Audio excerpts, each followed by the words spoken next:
Ndungmu Joseph, un génie contraint à l'exil, dans les années 1970, au cœur des hauts plateaux de l'Ouest Cameroun naît un enfant dont personne n'imaginait encore que le destin deviendrait l'un des symboles silencieux de notre histoire contemporaine.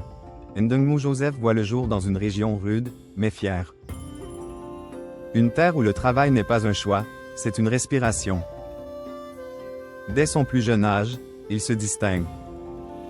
Son regard perspicace, sa fascination presque instinctive pour la terre, les plantes, les cycles agricoles.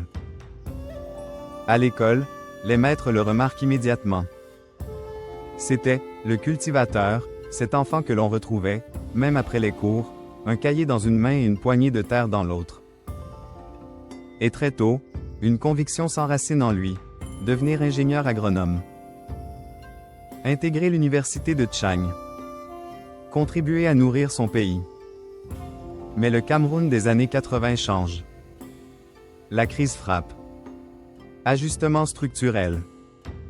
Gel des recrutements. Budget coupé. Salaire amputé. Et une jeunesse qui avance dans un pays qui, lui, semble reculer. Malgré cela, Joseph continue.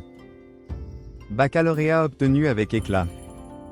Concours d'agronomie réussi. Puis les années à Tchang où il brille. Il travaille le soir à la bougie. Il traverse les saisons de pénurie sans jamais se plaindre. Il publie, il étudie, il persévère. Jusqu'à ce Master 2 décroché avec mention très bien, dans une université qui manque de tout sauf de talent comme lui.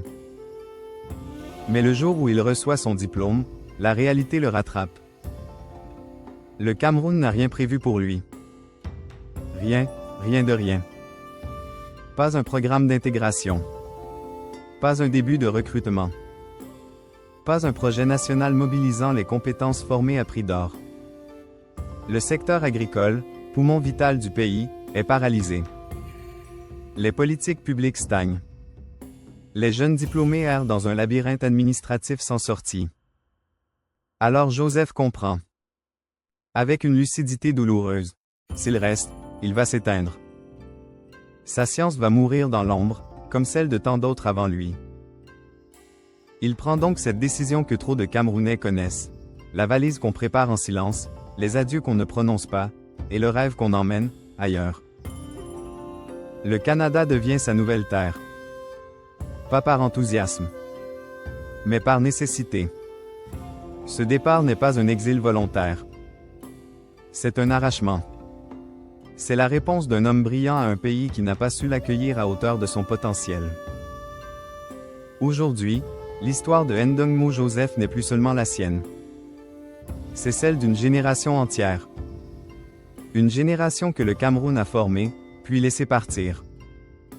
Une génération qu'on appelle encore, avec un mélange de regret et de colère, les enfants de la crise.